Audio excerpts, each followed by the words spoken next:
오늘 그 말씀을 좀 보게 되는데요. 심은 대로라는 말이 나오죠. 거기 보면 그대로 거두다. 갈라디아서 6장 7절. 근데 여기 보게 되면 이게 하나님의 그 법칙입니다. 한 예를 들면 그 달란트 비유가 예수님께서 하신 말씀이 있어요. 달란트를 이렇게 세 사람에게 나눠주는 장면이 나오거든요. 다 나눠주고 이제 주인이 와서 너희들 달란트 갖고 뭘 했니? 그랬더니 다 나름대로 뭐 이것도 저것도 하고 뭐 사업도 하고 해서 뭐 수입을 남기고 해요. 근데 한 사람은 한 달란트를 받은 사람이 있는데 그 사람은 받은 것 갖고 아무것도 안 해요. 그대로 보관했다가 주인이 오니까 여기 있습니다. 내가 만약에 이것도 사업을 하다 망하면 어떻게 해요? 이 돈을 쓰면 곤란하잖아요. 제가 잘 보관하고 있었습니다 하고 그걸 그대로 드는 장면인데 참 악하다라고 얘기를 하거든요. 악하다. 아무것도 하지 않았잖아요. 물론 하다 보면 뭐 우리가 수익을 날 수도 있고 안 날 수도 있지만 맡기고 뭔가를 하려고 했으면 우리가 그래도 최선을 다해서 해야 되지 않겠어요. 그런 예수님의 비유도 말씀이 있는데 정말 우리가 항상 그래요. 이게 수익이 있든지 손해 보든지 그 뭔가를 한 거예요. 이게 우리가 뭐 사업을 하다가 좀 이익을 봐도 잘한 거고요. 손해 봐도 잘한 거예요. 왜냐하면 사업을 했다는 거잖아요. 그렇지 않습니까? 손해 본다고 못한 건 아니에요. 그러니까 손해 봐도 수고했고 이익을 봐도 수고했고. 사실 뭐 우리가 세상 살면서 기분 좋은 거는 수익을 봤을 때 기분 좋은 거잖아, 그죠? 그러니까 수익을 본 사람은 잘했다. 이게 참 곤란하죠. 오히려 손해 본 사람 보고 더 잘했다고 말을 해야죠. 마음에 좀 안 좋은 마음이 있으니까 더 크게 우리가 상대방을 인정해 줘야 되지 않을까 생각합니다. 그래서 이제 뭐 우리가 이제 새해를 맞이해서 벌써 한 달이 지났지만 그렇게 또 우리가 열심히 살았잖아요. 또 한 해가 시작됐어요. 여러분들이 무엇을 하든지 수익, 이익을 그렇게 너무 따지지 말고 또 결과도 중요하죠, 물론. 그걸 이제 하나님께 맡게 되지 않겠습니까? 근데 중요한 건 아주 고약한 게 있어요. 거기 보게 되면 7절에 보게 되면 우리가 사실 하루에 기도하면서 우리가 무슨 일을 하잖아, 그죠? 자, 그런데 여기서 한 가지 중요한 것이 있어요. 자, 7절에 보니까 이렇게 나오죠. 하나님은 업신여김을 받지 아니한다 그랬습니다. 업신여김을 받지 않는다. 이유는 뭐냐면 사람이 무엇으로 심든지 그대로란 말이죠. 심은 대로란 뜻이에요. 그대로는 심은 대로 거둔다. 심은 대로 거둔다는 거죠. 근데 심지 않고 거두는 거는 고약한 거거든요. 한 달란트를 받았으면 물론 5을 받는 사람은 다르지만 그래도 한 달란트를 가지고 우리가 심을 수 있는 거잖아요. 그러면 이제 우리가 적어도 한 달란트 가지고 심었으면 한 달란트 받은 우리가 심은 만큼 열매를 기도하는 게 맞는 거죠. 뭐 5달란트 받은 사람들은 또 5달란트 갖고 우리가 뭘 한 사람들은 그만한 또한 수익을 보는 건 당연한 거 아니겠습니까? 뭐 수익이든 손해든 간에. 근데 아무것도 하지 않고 나서 뭔가를 얻기를 원한다는 건 잘못된 거죠. 하나님은 그래요. 내가 아무것도 하지 않은 상태에서 내가 기도했으니까 뭔가 되겠지. 그거는 여기 본문에 보면은 하나님을 업신여기는 겁니다. 그래서 우리가 뭔가를 우리가 올 때 신앙생활을 그렇게 추상적으로 생각하면 안 되고 구체적으로 생각을 해야 돼요. 내가 어떤 사업을 하기 위해서 성공하고 싶다 그러면 그 사업을 위해서 최선을 다해야 되는 거죠. 사업장을 차려놓고 가게는 이제 365일 문을 닫아놓고 기도만 하는 거예요. 그럼 묻죠. 당신은 왜 가게 문을 열어놓고 왜 기도만 합니까? 하나님이 기도하면 응답해 주신다 그러는데 무슨 사업을 합니까? 기도만 하면 다 응답받습니다. 가면 맨날 문이 잠겨 있어요. 근데 기도를 하는 건 좋은데 문은 안 열려 있고 장사를 안 해요. 자, 어때? 하나님 역사하실까요? 굉장히 잘못된 거죠.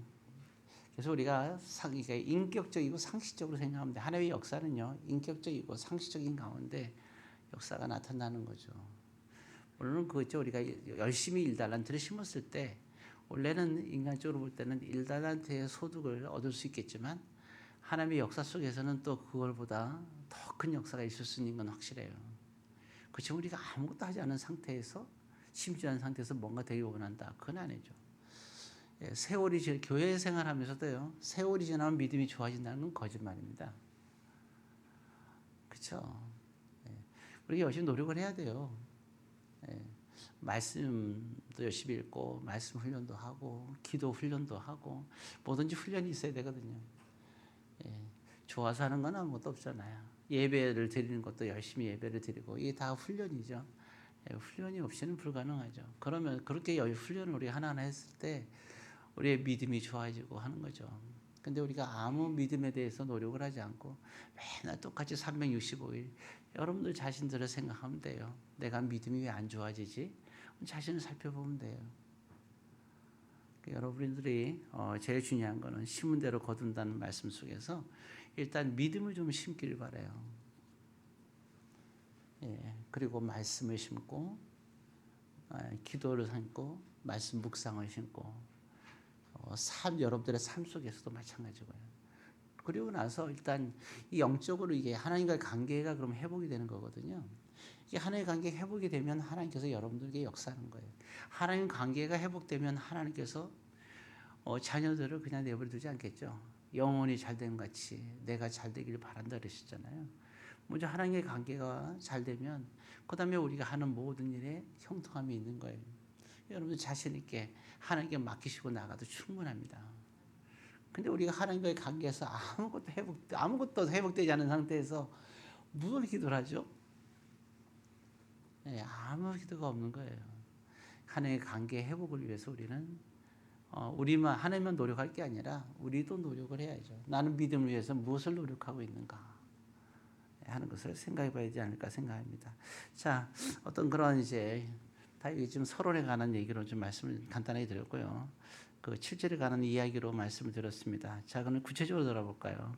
그대로 거두리라. 심은 대로 거둔다고 했어요. 그러면 우리가 과연 무엇을 심어야 될 것인가? 그렇죠? 이걸 생각해야죠.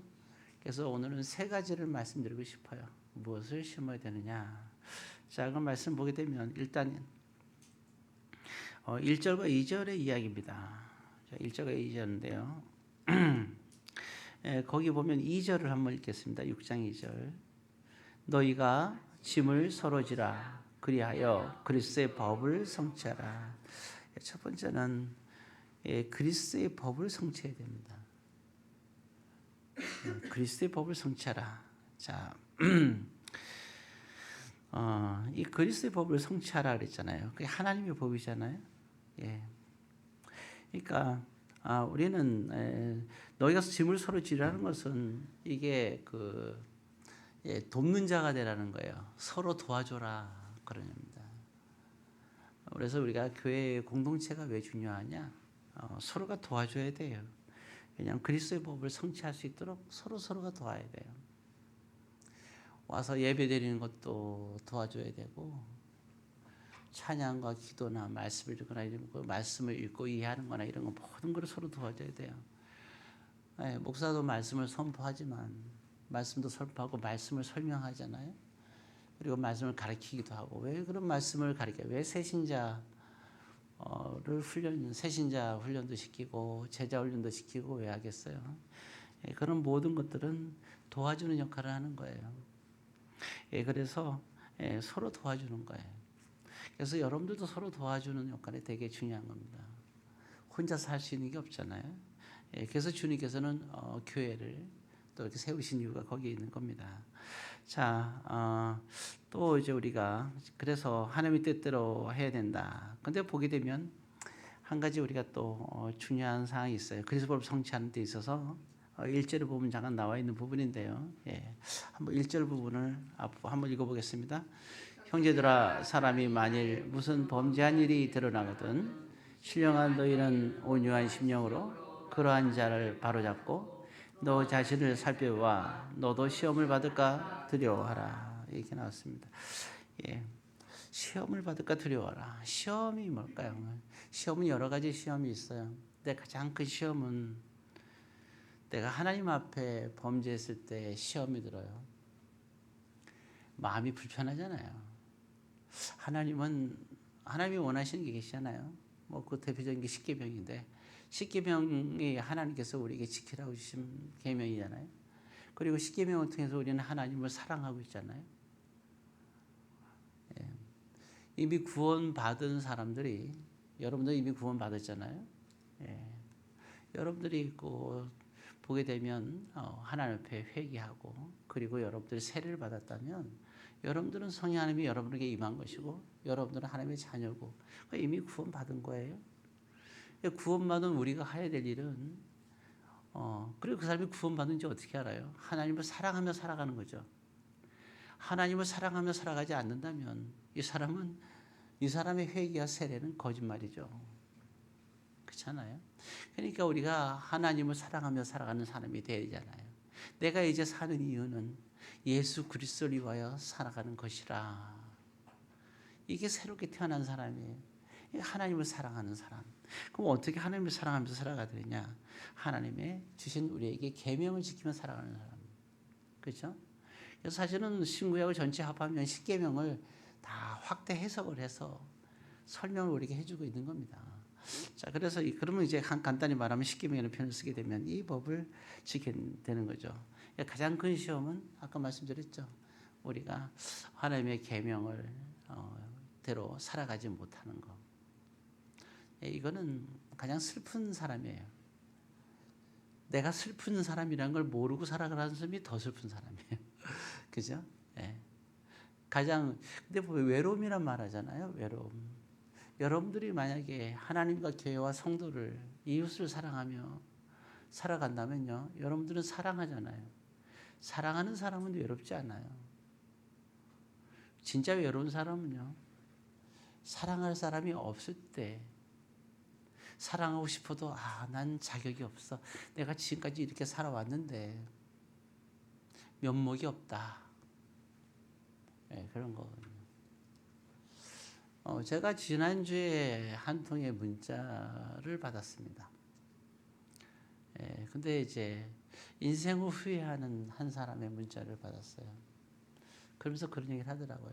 내가 인생을 잘못 살았구나. 내가 말년에 혼자 돼서 갈 곳이 없다. 그리고 누군가를 사랑받을 수도 없고 사랑할 수도 없다. 왜냐면 나는 지금까지 살면서 가장 후회스러운 것이 그거라는 거예요. 그러면서 그런 얘기를 해요. 이제 실화이기 때문에 그렇습니다. 며칠 전에 당뇨가 심해서 쓰러져서 있는데 그래서 이제 그 저혈당이 왔대요. 그래서 30분간 자리에서 일어나지 못하고 아무도 연락할 데도 없고 그래서 자리에서 간신히 30분간 기어서 설탕을 꺼내서 설탕을 한 숟가락 먹고 간신히 힘을 내서 일어났다. 그런 말을 하더라고요. 그게 외로운 거예요. 사랑하고 싶은데 사랑할 사람이 없는 거예요. 여러분들은 무엇이 외로운 겁니까? 혼자 된 게 외로운 게 아니에요. 사랑할 사람이 없고 나를 사랑하는 사람이 없을 때가 외로운 거예요.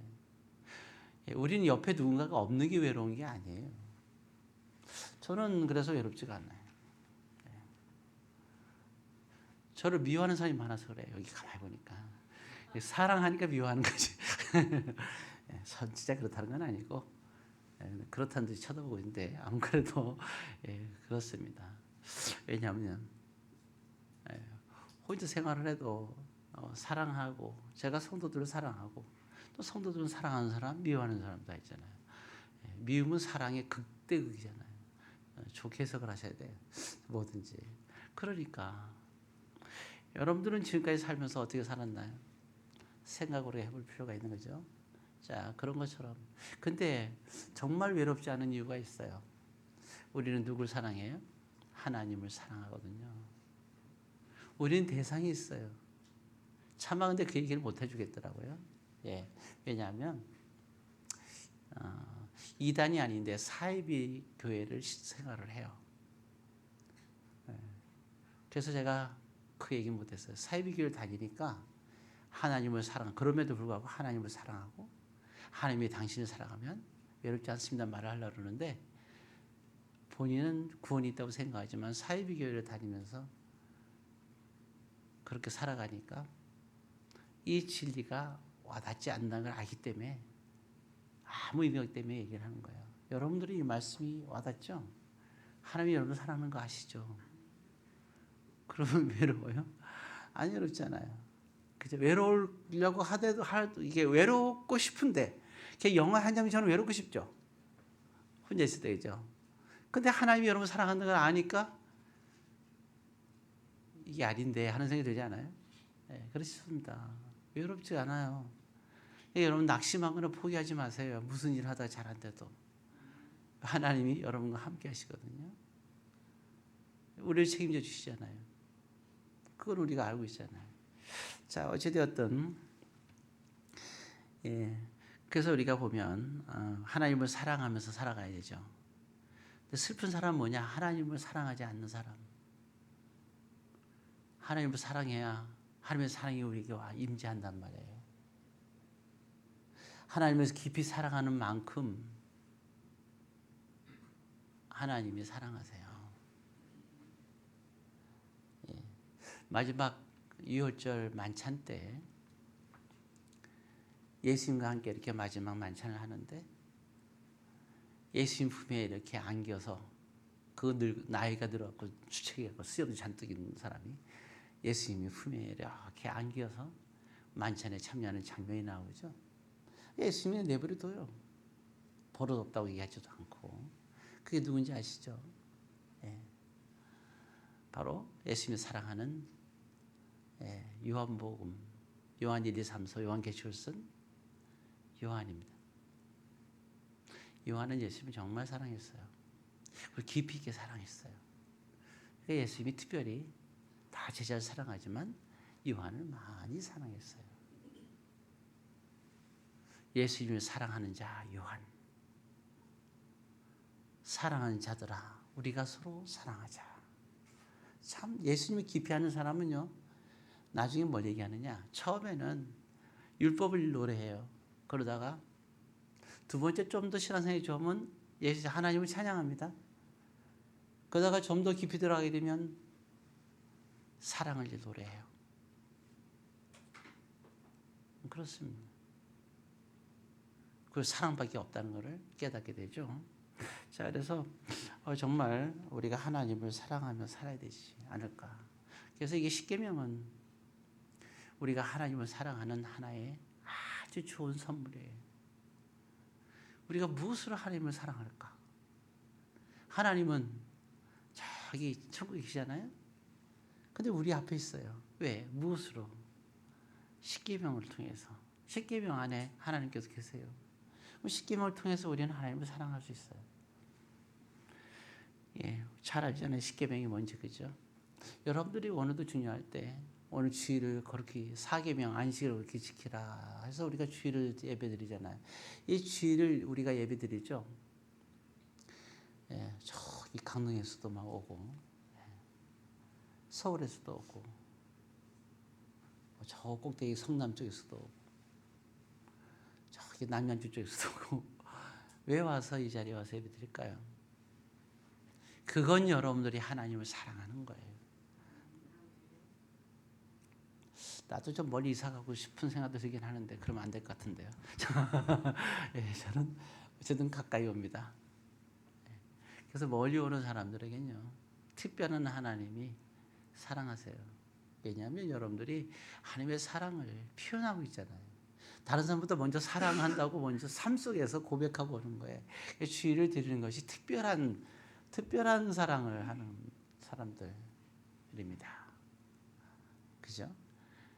여러분들 하나님을 사랑하는 사람들이에요. 그리고 이 십계명을 통해서 또 할 때 아까 그랬죠. 첫 번째가 그래서 십계명 중에 네 번째 계명이에요. 가장 중심되는 계명입니다. 주의를 통하여 예배를 사랑하는 사람들. 그래서 우리가 그래서 주의를 통하여서 하나님을 사랑하는 사람, 그리고 예배를 드리고 있잖아요. 이런 사람들은 가장 아름다운 거예요. 어떤 사람이 아름답냐? 주일날 예배를 드리는 사람이 아름답습니다. 무엇으로 이거 볼까요? 그냥 그리고 또 자격이 있어요. 모든 자격이 있어요. 하나님의 이름을 부를 자격도 있고 찬양할 자격도 있고 기도할 자격도 있고 어려울 때 하나님께 기도할 수 있는 자격이 있어요. 심은 대로 거둔다 그랬잖아요. 뭘 심어요? 하나님에 대한 사랑을 심은 자들은 하나님께 기도할 수 있어요. 이게 주일날 예배드리는 이걸 통하여 여러분들은 그런 자격을 갖게 된 거예요. 어려울 때 주 하나님 불러도 돼. 왜? 여러분들은 하나님 지금 사랑하고 계신 거죠. 보여주시고 있잖아요. 그죠? 예, 하나님의 자녀로서 아버지 것이 다 내 것이라 그랬잖아요. 그러니까 하나님께 마음껏 기도할 수 있어요. 이 주일 예배는 여러분들에게 가장 큰 우리 하나님을 사랑할 수 있는 아주 중요한 계명이에요. 저기 예루살렘에 있을 때 에디오피아라는 나라가 있어요.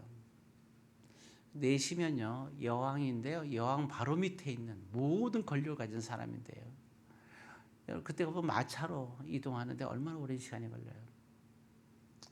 근데 그때는 3대 절기가 있었어요. 과거에는 유월절 그 중에 하나 있는데요. 그때 보면 이제 그 내시가 많은 군사를 거느리고 마차를 타고 예루살렘에 와서 성전에서 예배를 드리고 그 몸에서 와고 그 한 번의 예배를 드리기 위해서 그리고 돌아가는 장면이 나옵니다. 하나님이 그를 그냥 내버려 두지 않잖아요. 말씀을 읽다가 이해를 못하니까 빌립을 보내가지고 광야 한가운데서 말씀을 깨우치게 해준 장면이 나오거든요. 자, 그와 같이 하나님을 사랑하는 사람에게는 특별한 것이 있다는 겁니다.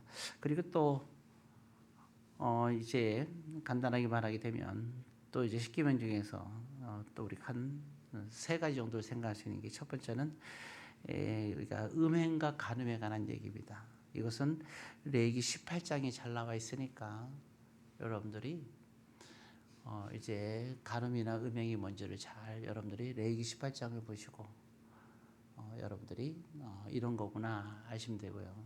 나중에 또 여건이 되면 또 한 번 더 말씀 전해드리기 때문에 오늘은 말씀드리지 않겠습니다. 그리고 또 한 가지 이야기는요.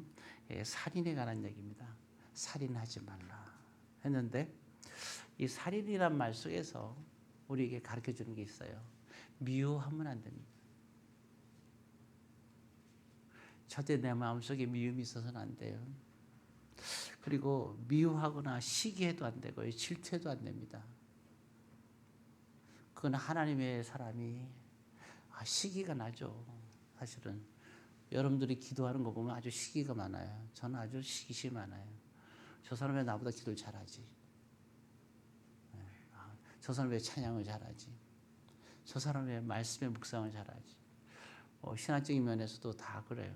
저 사람은 왜 화분을 잘 키우지? 다 시기심이 잔뜩 있어요. 그런데 시기하지 말아야 됩니다. 그리고 또 아까 했죠. 질투도 하면 안 되고요. 그리고 또 그러면 우리가 미워하지 않으면 어떻게 될까요? 그러면 우리는 겸손해야 됩니다. 겸손해야 돼요. 정말 어려운 게 저 사람이 나보다 낫다고 하기 정말 싫죠. 다른 사람으로도 저 사람만큼 나보다 난 게 없어. 이렇게 생각하는 게 겸손이 아니라 교만이 되겠죠. 그래서 이런 부분들입니다. 그게 왜 그러냐? 그게 내가 낮아져야 되거든요. 이제 그게 바로 살인하는 거라는 거죠.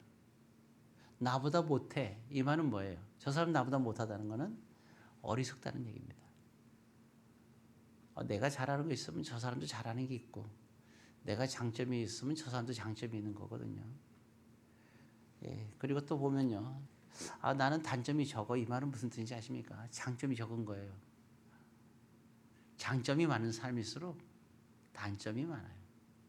근데 우린 그걸 인정을 할 수 있어야 되겠죠.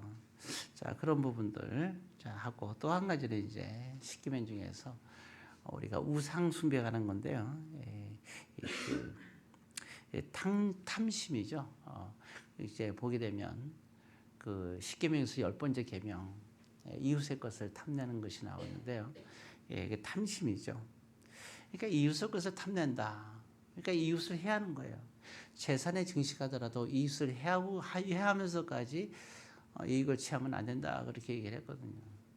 그러니까 우리가 이게 탐심이 참 고약합니다. 남의 것을 뺀다는 것은 예, 대충 그래서 10계명 중에서 하나님의 법, 그리스도의 법 중에서 3가지 정도를 말씀드렸어요. 여러분들이 그 좀 잘 보시면서 좀 생각을 잘 해봐야 되지 않을까 생각합니다. 예. 그리고 우리가 또 두 번째를 말씀드리겠는데요. 예. 이제 6절입니다. 6장 6절 같이 있습니다. 가르침을 받는 자는 말씀을 가르치와 모든 좋은 것을 함께 하라. 교회는 직분자가 있는데 여러 가지 있는데 장로가 있고 목사가 있어요. 사실 목사도 장로라고 나와요. 근데 이 장로가 어떻게 나오냐면요. 장로가 2가지가 나옵니다. 하나의 장로는 교회를 다스린 사람을 장로라고 해요. 또 한 사람, 또 장로 중에서 또 특별한 장로가 있는데 다스리기도 하고 가르치기도 하는 장로가 있다. 이렇게 2가지로 나오는데요. 그래서 보통 요즘 오늘날의 장로라고 하면 다스린 자를 말하는 거예요. 보게 되면 이제 어떤 분은 이제 여성 안수하고 뭐 여자 목사 얘기를 하잖아요. 디모데전서에 바울이 얘기하면서 뭐라 했냐면 이런 말입니다. 여성에게 이렇게 말씀을 이렇게 가르치는 것을 허락지 않으며 남자를 다스린 것을 허락지 않는다라고 나와 있어요. 교회 성도는 남자도 있고 여자도 있잖아요. 그 말은 뭐냐면 다시 말해서 여성에게 목사 안수를 허락지 않는다는 얘기입니다. 디모데전서에 분명하게 말씀 나오기 때문에 여러분들이 그 부분을 인정해야 돼요. 물론 이제 같이 만나면 이제 여성들 목사를 받은 분들인데 뭐 겉으로 얘기할 때는 목사라고 부르니까 서로가 저도 부를 때가 있는 것 같긴 해요. 그런데 마음속으로는 절대 인정하지 않습니다. 성경에서 인정하지 않으니까. 그러나 사회 통념으로는 목사로 여성을 얘기를 하죠. 근데 우리는 한 가지 분명한 거는 사회의 통념이 교회에 들어올 수는 없어요. 교회를 통치하는 분은 하나님이셔야 되고 말씀이 중심이 돼야 되는 거지 사회의 통념이 될 수는 없는 거예요. 이번에도 보니까 동성애에 대해서 동성애는 질병이다 아니다 아주 지금 논란이 뜨겁더라고요. 요즘에 보니까. 근데 그거 다 중요하지 않아요. 뭐가 옳고 그름이 뭐가 중요합니까? 옳고 그름이 중요한 게 아니고 성경에 보게 되면 아까 이제 제가 레위기 18장에 보면 정확하게 나와 있어요. 남자와 남자의 동성애에 대해서 나와 있더라고요. 거기에 대해서 뭐 긍정적으로 봐야 된다 막 이렇게 얘기 나오는데 세상 통념에서는 그렇지 않습니다. 성경에서는 정확하게 남자와 남자의 동성애는 잘못됐다고 성경에 나와 있어요. 그러니까 모든 기준은 성경이 기준이 돼야 됩니다. 적어도 우리 신가사랑의 교회는 성경 말씀이 우선입니다. 목사보다 위고 장로보다 위고 권사님이나 지사님보다 위에요. 그래서 여러분들이 언제나 저부를 비롯해서 우리 모든 신가상의 성도라면 적어도 성경이 우선돼야 되고 어떤 생각을 갖더라도 성경을 넘어설 수 없다는 거. 지금 성경의 말씀대로 제가 가르치고 있는데 혹시 시대가 지나서 여러분들 중에서 깨닫는 게 있을 수 있잖아요. 이렇게 배웠는데 성경은 이렇게 되어 있네. 그러면 그 말씀을 받아들여야 돼요. 확실하다면. 그래서 그런 부분들. 그러니까 과거에는 성경을 이렇게 배웠는데 과거의 성경을 얘기하지 마세요. 과거에는요. 정말 다들 성경도 제대로 몰랐고 신학도 없었고 우리나라의 성경의 신학적인 게 이렇게 훈련받고 저처럼 이렇게 훈련받은 시기가 제대로 이렇게 갖춰진 게 얼마 되지 않아요. 성경도 막 한자로 되고 이상하게 막 해석되기 많아요. 다 영전 우리 그랬잖아요. 사람이 5명 있는데 똑같이 얘기를 하잖아요. 막 귀에다 대고 속삭이죠. 짜장면 먹으러 가자. 그럼 나중에 보면 뭘로 들려요? 짜장면 먹으면 나쁜 놈이래 이렇게 들리거든요. 사람을 통하다 보면. 그러니까 해석되고 해석된 걸 갔어요. 근데 오늘날 우리 대한민국 성경은 위대한 학자들이 많이 생기고 언어학자가 생기면서 헬라어로 쓰인 신약 성경을 그대로 한글로 번역을 했어요. 그게 개역 개정이고 우리가 갖고 있는 성경이에요. 간혹보다 우리 교회는 없지만 어떤 분은 간혹보다 개역 개정이 아닌 성경을 갖고 와서 있는 분들이 계시더라고요. 누구라고 말하진 않겠어요. 근데 새신자 할 때 누가 갖고 왔더라고요. 근데 예, 누구라고 얘기를 안 하겠어요. 생각하면 알아요. 근데 그러면 안 돼요. 그래서 이 개역 개정은 성경이 거의 완벽합니다. 99%가 완벽해요. 그래서 여러분들은 진짜 좋은 시대에 살고 있어요. 이 성경이. 진짜 이 글에서 얼마나 노력한지 몰라요. 우리 이런 사람, 그들에 대해서 우리가 감사할 줄 알아야 됩니다. 자, 어찌되었든 그런 부분. 자, 그래서 장로에서는 이와 같이 두 가지가 있다 하는 것을 얘기했었고요. 그러면 장로 중에서 다스리는 자, 장로들인데 당뇨들의 장이 있어요. 당회라 그러는데 장로들이 모이면 당회에 장이 있는 거예요. 그 장은 목사가 되는 거죠. 그리고 그러나 이 목사는 장로들과 잘 의논해서 해야 돼요. 그리고 장로는 또 안수를 특별히 받게 되는데 정말 그냥 말 그대로 자기의 모든 것을 희생할 각오가 돼 있는 사람, 자기의 생명 한치도 없이. 그래서 장로는 우리 교회는 지금 세울 수가 없어요. 왜냐하면 여러분들을 무시하는 게 아니라요. 교회가 어려울 때 자기 전 재산 다 내놓고 거지가 될 생각도 할 수 있을 정도 돼야 장로가 되는 거예요. 제 생애에 장로를 누가 세울 수 있을까? 정말 그 쉽지가 않잖아요. 안 그래요? 쉽습니까?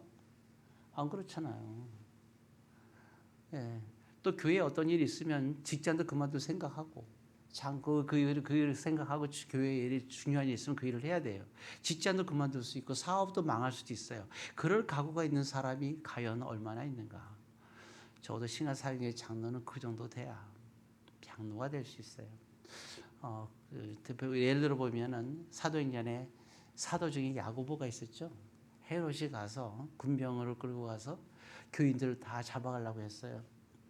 예루살렘이 끝장날 상황이었어요. 그때 야고보가 길을 막고 쓴 거예요. 그 무시무시한 사람들을. 그러니까 그 자리에서 칼로 그냥 베어버리잖아요. 야고보는 거기서 순교를 하는 거예요. 자기가 피 흘림으로 성도들을 보호할 수 있다고 생각하고 생명을 내어 던진 거예요. 그 정도 돼야 장로라고 할 수 있는 거예요. 그러니까 여러분 장로다운 장로가 돼야 되는. 근데 우리 보니까 우리 김영현도 그렇고 최영성 고 종인이나 대원이도 장로될 자격이 있을 것 같아요. 나중에. 그러니까 되고 싶다고 되는 게 아니다. 그러니까 저한테 와서 막 억지 부리고 울면 안 돼요. 어쨌든 장로는 그래서 그 목사는 당연히 목사도 그럴 각오가 있어야 돼요. 장로니까. 그런 거예요. 다 희생하고 포기하고 다 그만뒀을 자격이 있어야지. 그게 목사죠. 그 장로 역할 중간이에요. 그렇잖아요. 그리고 또 목사는 가르치는 사람이고 말씀을 가르친다, 선포한다는 걸 말하는 거예요. 그게 목사인 겁니다. 그래서 가르치고 말씀 선포하는 건 함부로 하는 게 아니에요. 이런 부분들을 좀 이해를 여러분들이 했고, 그때 그러기 때문에 그래서 여러분들이 교회와 성도를 위해서 그런 각오로 사역을 저도 하려고 애쓰고 있어요. 그렇습니다. 그러니까 저를 노려보는 사람들이 아마 우리 권사님도 막 저를 째려보고 있는 것 같은데 뭐 그래도 어쩔 수 없죠. 그런데 그럼에도 그래요. 그러니까 그런 사람들을 어떻게 하라는 거예요? 보게 되면 거기 전에서 좋은 것을 함께 하라고 나오는 거예요. 그래서 쉽게 말하면 가족으로 보면 어버이와 같은 거죠. 그러니까 성도를 사랑하는 건 마찬가지예요. 나만 사랑했으면 좋겠다. 그러면 안 되죠. 그죠? 다 여러분들은 그렇다고 해서 여러분들이 목사의 양은 아닙니다. 나는 목사의 양인데 그런 착각하지 마세요. 여러분들이 무슨 목사의 양이에요? 저의 양 아닙니다. 징그러워요. 무슨 양이 누구의 양이에요? 예수님이 베드로에게 말할 때 이렇게 얘기를 했어요. 네가 예루살렘을 책임지게 될 텐데 너가 그 양을 치고 먹이는데 그 양 나의 양이야. 이렇게 얘기했어요. 예수님이 하나님의 양이라고 얘기했어요. 감히 여러분들의 그 존귀함, 예수의 보혈의 십자가로 거룩하게 된 존재들, 천국의 하나님의 백성이 하나님의 백성이고 하나님의 자녀가 된 여러분들이 어찌 그런 자녀들을 감히 목사가 양으로 삼을 수 있어요? 말도 안 되죠. 여러분들은 하나님의 양이에요. 그래서 저한테 좀 맡겨준 거예요. 그렇다고 너나 나나 하나님의 양인데 그러면 그럴까봐 하나님이 성경을 넣어준 거예요. 그러지 마. 그래도 너희가 나의 양이지만 그래도 이 세상에서 너희를 치유하고 가르치고 케어하기 위해서 보낸 목사니까 좋은 것을 함께하라. 즉 존경하라는 뜻입니다. 존경하라 그런 말이죠. 이게 두 번째입니다. 그리고 마지막 세 번째는요. 14절에 있습니다. 14절에 있습니다. 시작. 그러나 내게는 주 예수 그리스도의 십자가 외에 결코 잘할 것이 없으니 그리스도로 말미암아 세상이 나를 대하여 십자가에 못 박히고 내가 또한 세상을 대하여 그러하니라. 세 번째는요. 십자가만을 사랑하라 이러는 겁니다. 이 세 가지. 그래서 십자가만을 사랑하라 이 말씀은 오후에 같이 말씀을 나누도록 하겠습니다. 기도하겠습니다. 사랑의 아버지 하나님, 오늘 심은 대로 거두라고 했는데 무엇을 심을지에 대한 세 가지의 말씀을 나눴습니다. 이 말씀을 가지고 우리가 주님께 심으며 하나님의 자녀로 살아가게 하옵소서. 예수님의 이름으로 기도드리옵나이다. 아멘. 우리 다 같이 자리에 일어나셔서